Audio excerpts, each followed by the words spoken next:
fractions calculator. If you want to know about fractions and how to calculate them, then you can visit TingoTools.com and you can go to this article, and here you can simplify a fraction. Let's suppose 1 by 6, and you can see the result here.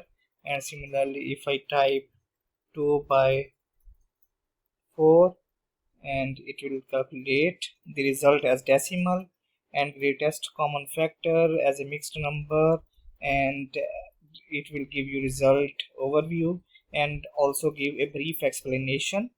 So next you can use standard fractions. Here you can see that we divide 3 by 4 and then add it to 1 by 4. So here you can calculate it and it will yield the whole, and here you can see the explanation.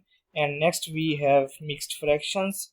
Here you can add fractions in a more detailed way. 3 by 4, and here you can see 2 divided by, okay, here you can see the result.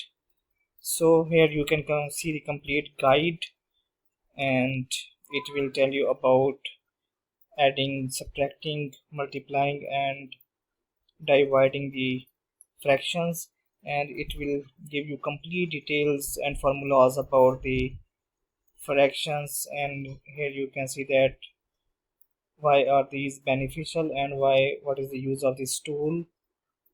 And here you can see a lot of examples, and then in the end you will see the frequently asked questions with examples and the conclusion in the final thoughts section.